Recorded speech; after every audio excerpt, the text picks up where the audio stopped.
Oke, Bismillahirrahmanirrahim. Assalamualaikum warahmatullahi wabarakatuh. Selamat pagi, selamat, selamat siang, selamat sore, selamat malam ya. Nah, ini adalah rekaman untuk kelas tambahan menanggapi beberapa pertanyaan yang belum sempat diselesaikan pada pertemuan-pertemuan sebelumnya, khususnya di kelompok 7 dan 8 kelas IB, Ekonomi Makro Islami. Baik, saya akan memberikan tanggapan terkait beberapa hal. Ada beberapa pertanyaan yang saya tanggapi dengan video ini. Oke, baik kita mulai dengan bagaimana Makosir Syariah memandang stabilitas mata uang di pasar dagang internasional. Untuk pertanyaan ini, pertanyaan dari siapa tidak dituliskan ya, jadi saya tidak bisa memahami maksud dari pertanyaan ini bagaimana. Namun yang ingin saya jelaskan terkait dengan makosid syariah, sekali lagi, makosid syariah adalah tujuan, maksud dari diadakannya syariah menurut Imam Syatibi ada lima, yaitu menjaga agama, menjaga jiwa, menjaga akal, menjaga keturunan, dan menjaga harta. Nah, di sini stabilitas mata uang, oke, tadi ya, syariat itu diterapkan untuk menjaga lima hal. Jadi, makosid syariah itu adalah tujuan akhir, tujuan yang ingin dicapai. Bagaimana cara mencapainya? Dengan cara mengikuti syariat Islam di bidang muamalah khususnya ketika kita bicara ekonomi kan gitu.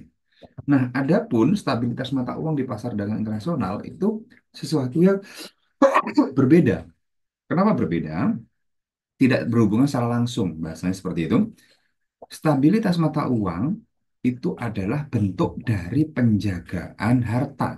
Nah, apa bentuk-bentuk penjagaan harta supaya terjagalah harta tersebut, supaya terpenuhilah maksud syariah dari terjaganya harta adalah salah satunya, yaitu memenuhi aturannya. Salah satu aturannya terkait penjagaan harta adalah tidak menggunakan sistem riba, ya kan?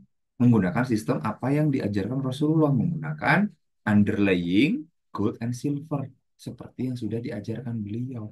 Jikalau memang fiat currency itu diperbolehkan, bunga itu diperbolehkan, maka tidak akan turun ayat larangan tentang riba. Karena apa? Al aslu fil muamalah ibadah. Semua yang berhubungan dengan manusia itu boleh, kecuali yang dilarang. Sehingga mengapa turun larangan menggandakan harta, riba, sistem yang dilarang? Ya karena memang itu tidak akan mencapai pada tujuan syariat, yaitu terjaganya harta. Terjaganya harta, salah satu bentuk harta terjaga adalah nilai stabilitas mata uang itu normal, tidak fluktuatif. Sehingga bukan makosid syariah memandang, namun bagaimana supaya harta terjaga, ya mari tinggalkan larangan-larangan yang dilarang oleh syariah. Supaya apa? Supaya hifdzul mal, supaya harta terjaga. Sedemikian rupa aturan-aturan digunakan, disyariatkan supaya harta terjaga. Salah satu bentuk harga terjaga adalah stabilnya nilai mata uang. Stabilnya nilai mata uang terjaga bagaimana? Jangan menggunakan sistem fiat. Gunakanlah sistem apa yang diajarkan Rasulullah, yaitu menggunakan emas dan perak sebagai alat tukar. Sudah, itu solusinya. Jika tidak percaya, silahkan dibandingkan antara sistem fiat yang terjadi sekitar 200 sampai 300 tahun terakhir dengan sistem menggunakan emas dan perak selama ribuan tahun. Apakah terjadi krisis di sistem keuangan? Saya rasa tidak ada. Silahkan dicek secara fakta, sejarah, dan datanya. Seperti itu. Saya tidak tahu penanyanya siapa, tapi jawaban saya seperti itu. Oke, semoga bisa dipahami. Nanti akan lebih jelas lagi ketika bertemu dengan moneter Islam, ketemu dengan mata kuliah lain yang membahas tentang sistem keuangan. Oke, saya rasa itu ya tanggapan untuk ini. Kita lanjut ke penanya atau pertanyaan berikutnya supaya waktunya cukup. Di sini ada Dewi bertanya. Penyebab runtuh ekonomi salah satunya utang tanpa henti. Oke, padahal dengan seperti menurut saya sudah menjawab lebih dari satu periode. Hah? Satu periode, satu dekade maksudnya mungkin ya. Harusnya bisa meningkatkan potensi agar utang tidak nambah tahun ke tahun. Solusinya bagaimana? Ya, pemimpin memiliki pandangan masing-masing. Mungkin pemimpin itu ada yang berpandangan bahwasanya budget defisit adalah sesuatu yang normal, sesuatu yang lumrah, sehingga ya tidak fokus pada penyelesaian utang negara. Solusinya bagaimana?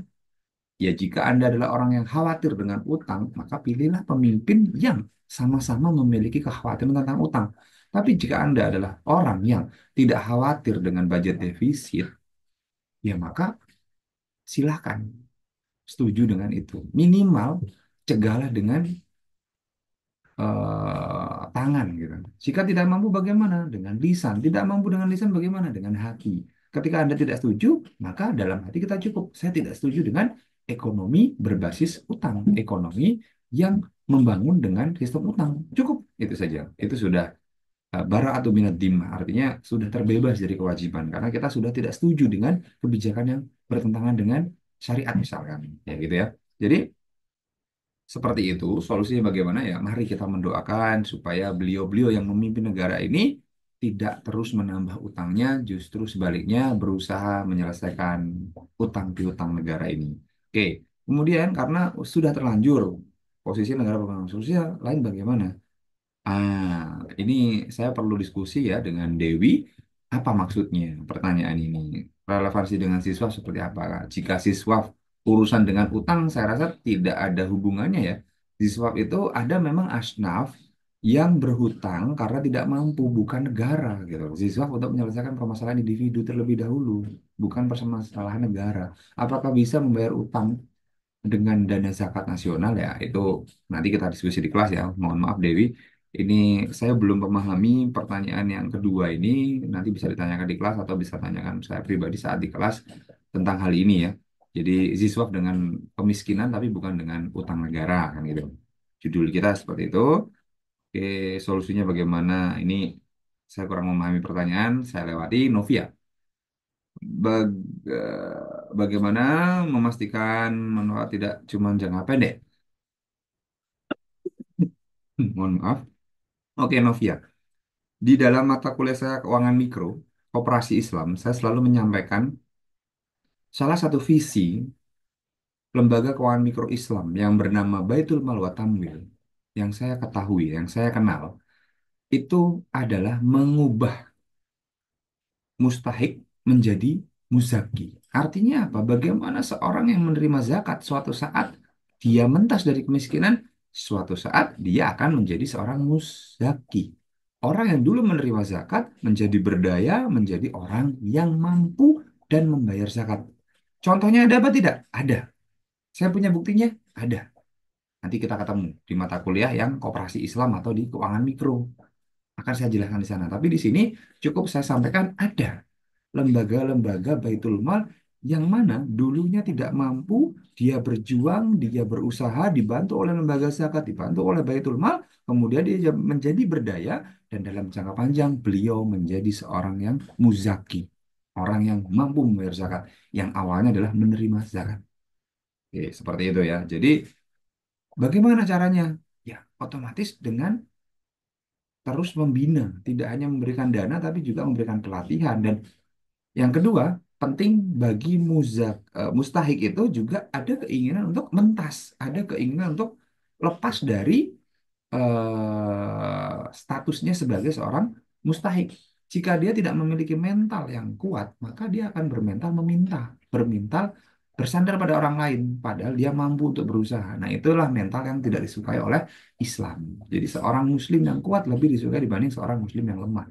Sehingga ketika dia dalam kondisi lemah, dia harusnya berusaha, dibantu, dan dia sendiri dari dalam dirinya berusaha untuk berdaya supaya dapat memberikan dampak yang lebih baik kepada orang lain. Nah, itulah yang akan terjadi sehingga dia keluar dari kemiskinan dan menjadi pemberi zakat.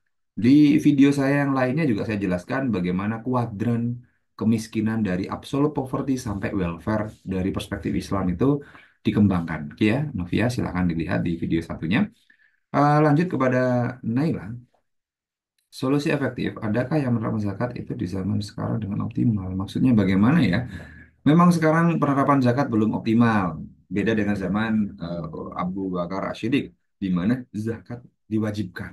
Di zaman sekarang yang mewajibkan zakat hanyalah ulama, agama. Tapi secara hukum positif belum ada penekanan, belum ada orang yang tidak bayar zakat itu didenda, belum ada orang yang tidak membayar zakat itu ditangkap polisi itu belum ada.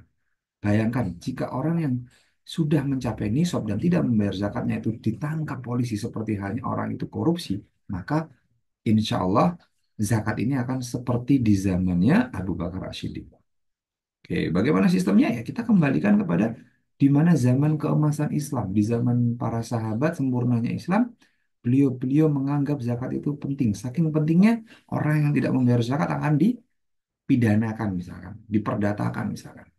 Oke, ya masih sedikit, memang. Maka ketika realisasinya masih sedikit, tidak usah khawatir karena memang di Al-Quran jawabannya memang mayoritas manusia tidak mengetahui, mayoritas manusia tidak memenuhi syariat. Jadi wajar jika di Indonesia yang mayoritas Muslim realisasinya masih sedikit dan itu kewajaran yang miris ya. Artinya idealnya harusnya kita sadar, tapi kenapa seperti itu? Ya karena memang perlu kita sadari ketika saya melihat Al-Quran, ya memang kebanyakan dari Muslim itu tidak tahu gitu loh. PR-nya adalah kita, saya kepada kalian sebagai cendekiawan adalah, ayo kita berangkat dari diri masing-masing. Ketika belum bisa, mari kita ingatkan orang terdekat kita, keluarga kita, nah, nuklir family kita ya. Nuklir family adalah keluarga inti kita. Orang tua, bapak, ibu, apakah sudah membayar zakat atau belum? Paman, bibi, om, tante, apakah sudah bayar zakat atau belum? Pak, ade, bude, oh, Pak, Pak Le, Bule, itu bagaimana? Kita tanya. Nah, kita ingatkan gitu. Kita sebatas mengingatkan. Tapi kalau kita sebagai orang yang sudah mampu, ya kita berzakat gitu.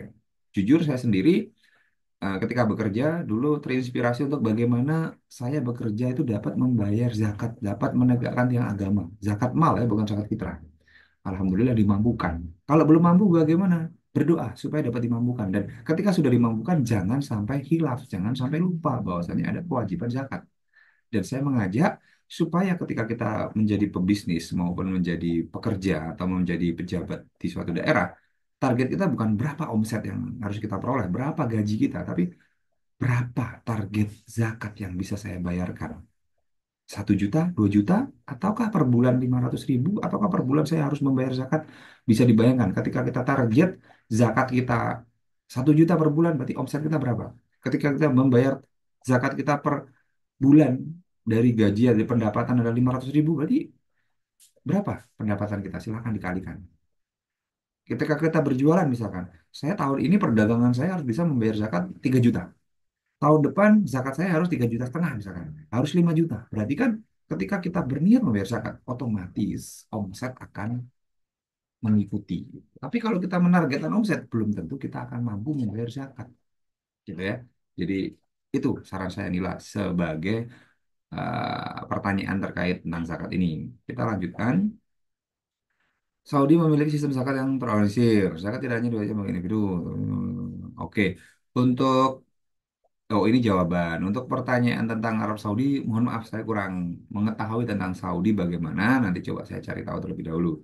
Saya lanjut ke pertanyaan keempat, yaitu Nazwa. Siswa sebaiknya diserahkan ke Basnas atau Amil agar dapat dikelola dengan baik. Sedangkan ada hadis yang bilang sedekah dengan dapat dulu. Kalau oke, oke, oke. Gimana menurut Naswa? Bagaimana? Begini Naswa. Untuk sanak saudara famili itu memang diutamakan. Artinya apa? Ketika kita memiliki keluarga yang kurang mampu, berarti berinfak kepada mereka itu lebih utama. Tidak harus menunggu zakat. Artinya apa? Lah, kalau kita memang memiliki keluarga yang kekurangan, tidak harus menunggu nisab, kita bantu saja. Kenapa harus menunggu zakat? Gitu. Ketika Anda adalah orang yang kaya, memberikan ke sepupu, ke saudara, zakat, ya itu bukan bukan suatu zakat ya, itu namanya ya kewajiban kita untuk membantu keluarga dekat kita dengan berinfak. Jangan bilang, ini zakatku untuk kamu, saudaraku. Ya tidak, karena kewajiban kita terhadap saudara adalah membantunya, otomatis dengan berinfak. Oke? Nah, jadi memang Islam mewajibkan kita untuk membantu kerabat terdekat kita dulu. Supaya apa? Misalkan semua orang membantu kerabat dekatnya, berarti tidak ada kerabat-kerabat yang tidak mampu. Misalkan satu keluarga kaya semua, berarti dia akan membayar zakat kemana? Amil. Kalau satu keluarga nggak mampu semua, berarti satu keluarga ini harus mendaftarkan diri ke las. Gitu. Tapi jika ada satu keluarga kaya, satu keluarga yang kurang mampu, ya lebih baik bagikan ke keluarga Anda. Berarti Anda sudah membantu lembaga siswa dalam menangani masalah kekurangan gitu loh. Adapun peran dari lembaga LAS dan BAS adalah mereka-mereka yang sudah memiliki keluarga circle yang mampu dan keluarga mereka sudah terbantu, maka mereka harusnya menyalurkan ke lembaga siswa dan siswa pula yang mendistribusikannya supaya tidak terjadi penumpukan. Seperti itu maksudnya. Jadi supaya terdata siapa yang belum terkebagian.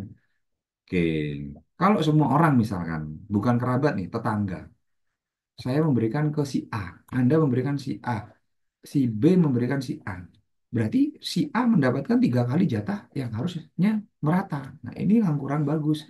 Sehingga peran Basnas dan Las adalah supaya harta itu tidak menumpuk di salah satu orang saja. Tapi kalau sudah kerabat, otomatis kan tidak ada yang akan membantu selain kerabat terdekatnya terlebih dahulu. Jadi seperti itu. Jadi bahkan bukan hadis ya, itu ayat Quran. Laisal biro antuwalu wujuhakum kibalal masyriq wal maghrib walakinal biro man man atal mala ala hubbihi dawil kurba wal yatama wal masakin wa ibnis sabil itu urut dawil kurba yang terdekat dulu memang ada dalam Al-Qur'an, bukan hadis. Yang saya ketahui adalah Al-Qur'an. Kalau hadisnya saya belum tahu nomor berapa dan di dalam kitab apa. Yang saya ketahui di dalam Al-Qur'an Al-Baqarah 177 kalau tidak salah ya. Walana beluanakum bisa sorry sorry 177 laisal birro antuwalu wujuhakum kibalal masyriq wal maghrib walakinal birro man atal mala ala hubbi yang memberikan hartanya kepada harta yang paling dicintainya kepada dawil kurba yang terdekat gitu. Yang pertama, kemudian wal yatama yang yatim, wal masakin dan miskin, wa benes sabil, wa sailina, wa firriqob dan al ayah dan selanjutnya. Nah, silahkan nanti Naswa dibaca. Kalau hadis nanti bisa ditunjukkan hadisnya redaksinya seperti apa gitu. Kemudian kita lanjut. Zaki, penyebab runtuh ada menekan perut. Oke, oke, oke. Oke. Oke, untuk solusi mafia ya otomatis diberantas. Tapi saking kuatnya backingan, saking kuatnya power, itulah yang menjadi problem. Gitu. Jadi ketika memiliki power yang kuat, memiliki kekuatan, ya mari kita doakan supaya dapat hidayah. Mari kita doakan supaya anak keturunannya menjadi orang-orang pembela agama yang tidak lagi melanjutkan usaha itu, kan gitu. Karena kita jauh tidak bisa memberikan power. Bagi Anda ketika menjadi pemimpin dan memiliki power untuk menyelesaikan permasalahan ini, ya silahkan gunakan kekuatan Anda, kekuatan power Anda.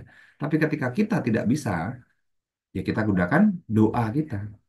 Kita suarakan suara kita ketika itu mampu dengan lisan, ya kan? Dengan perbuatan kalau tidak mampu dengan lisan, kalau tidak mampu dengan hati kita, dengan doa. Dan itu adalah selama-lama iman. Jadi kita pahami ini. Namun apalah daya kita, kan gitu. Berarti dengan apa? Mungkin dengan penelitian, mungkin dengan tulisan, ya kan? Tapi diingat, ketika tulisan itu adalah justru membahayakan diri Anda sendiri, maka tahan. Tapi jika tidak membahayakan diri sendiri, silahkan. Membahayakan pun tidak apa-apa, selama Anda memiliki keimanan yang kuat, artinya kuat untuk bertahan gitu ya. Jadi bagaimana solusinya ya? Yang bisa saya sampaikan adalah ya kita dengan cara bersuara, menyuarakan, memberikan, misalkan saya mengetahui, saya akan memberitahukan adik-adik mahasiswa bagaimana caranya dan itu terjadi gitu ya.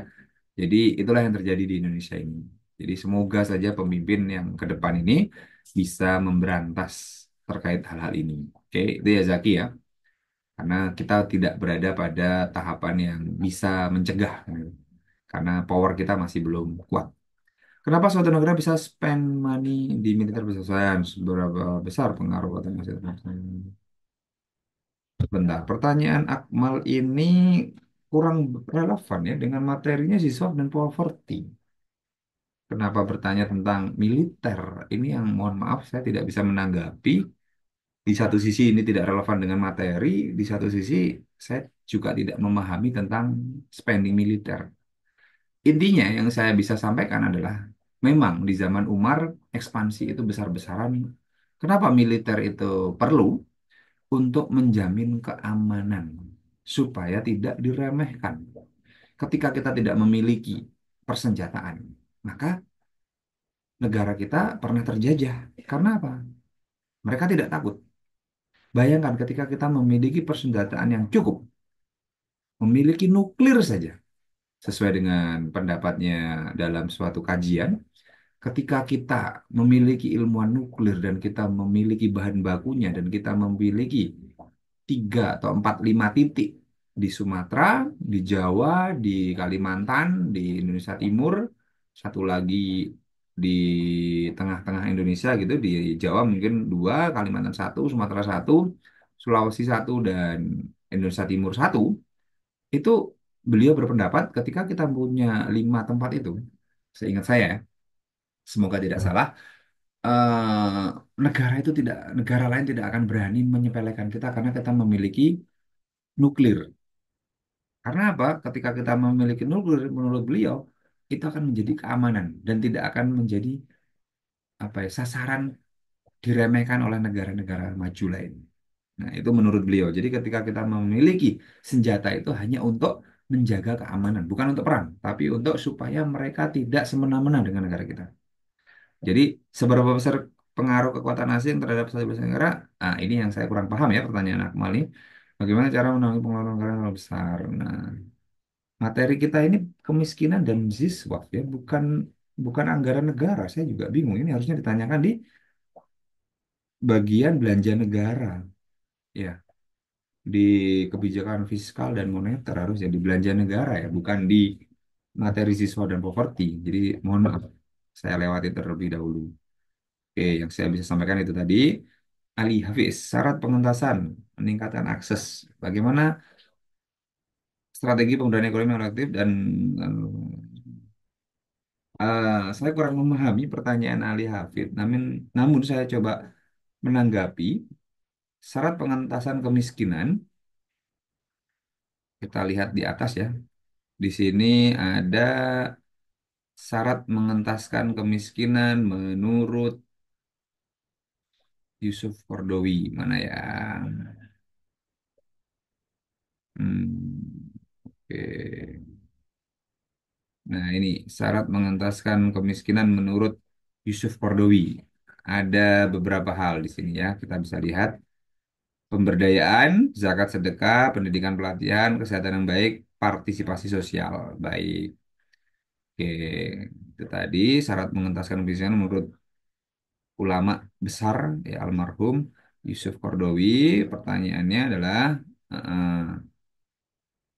pemberdayaan ekonomi yang paling efektif dalam mengentaskan kemiskinan ya adalah pemberdayaan ekonomi tidak hanya memberikan harta benda, namun juga memberikan pendidikan yang layak. Pendidikan yang cukup sehingga ketika orang itu teredukasi, memiliki pengetahuan, maka dia dapat berusaha dengan pengetahuannya untuk mentas dari garis kemiskinan, untuk memberdayakan ekonomi keluarganya. Nah, itu. Kenapa pendidikan penting? Karena sesuai dengan apa yang diperintahkan Allah, ayat pertama yaitu ikro, gitu. Bacalah. Ketika Anda itu berdaya, membaca, memiliki pemikiran, maka Anda dapat keluar dari permasalahan, yaitu permasalahan kekurangan harta. Apakah kaya, apakah kaya harta itu bukan permasalahan? Itu juga suatu permasalahan. Ketika kita memiliki kekayaan, namun tidak bisa membelanjakannya dengan baik dan benar, itu justru akan menjadi blunder, menjadi bumerang bagi diri pribadi. Karena apa? Suatu masa kita akan ditanya, untuk apa engkau belanjakan hartamu? Dan itu ketika tidak bisa menjawab dengan baik dan benar, maka kaki kita tidak akan bergeser di akhirat nanti. Sehingga kenapa gitu? Penting, baik yang miskin maupun yang kaya, baik yang kekurangan mau yang kelebihan harta, harus dapat membelanjakannya dengan baik dan benar. Dengan apa? Seperti doa yang diajarkan Nabi, Allahumma ini as'aluka ilman nafi'an wa rizqan thayyiban wa amalan mutaqabbalan. Bagaimana amal kita mau diterima jika rezeki kita tidak thayyiban?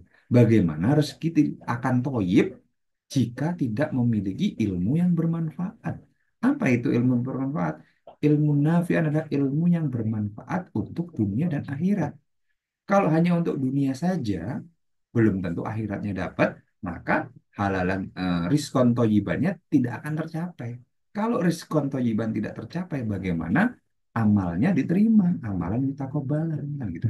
Sehingga pemberdayaan ekonomi adalah pemberdayaan yang selain memberikan bantuan berupa zakat, infak, sedekah, wakaf, juga memberikan ilman nafi'an, memberikan pemahaman yang baik tentang bagaimana melakukan kegiatan ekonomi yang tidak menyusahkan, yang justru akan membawa kepada eh, amalan mutakabbalan. Seperti doa yang kita pelajari dan kita baca setiap sebelum kelas, yaitu Rabbana atina fid dunya hasanah wa fil akhirati hasanah wa qina adzabannar. Bagaimana kita akan mencapai kehidupan di dunia yang hasanah dan akhirat yang hasanah ketika tidak memiliki pengetahuan tentang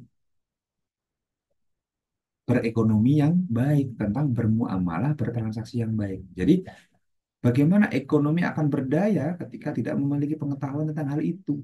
Gitu. Jadi, pemberdayaan ekonomi yang efektif adalah memberikan mereka edukasi, pengetahuan, supaya dapat melakukan kegiatan ekonomi yang tidak bertentangan, yang sesuai dengan syariah. Jadi, seperti itu. Oke, Hafid ya. Nah, dan juga sekalian memberikan dana bantuan juga memberikan modal sosial gitu. Insya Allah ketika itu sudah terlaksana, maka seorang individu akan ingin keluar dari permasalahan ekonominya dengan bantuan LAS tentunya ya dan lembaga-lembaga yang memberikan program pemberdayaan. Oke, saya rasa itu. Ada tantangan nggak untuk memastikan? Ada. Tantangannya apa? Menurut saya nafsu. Ketika nafsu kita dikuasai oleh setan, jika nafsu kita dikuasai oleh penggoda, maka tantangannya adalah berat untuk mengamalkannya, berat untuk menerapkannya, kan gitu. Oke, terakhir ya, semoga cukup waktunya. Salah satu syarat mengentaskan kemiskinan adalah pemberdayaan ekonomi. Kan sudah sering dilakukan penyuluhan, tapi kurang efektif. Oke, oke, baik, penyuluhan dan lain sebagainya. Nah, problemnya adalah di mana? Penyuluhannya dicek dulu Zaira. Penyuluhannya ini penyuluhan tentang apa? Ilman nafian bukan.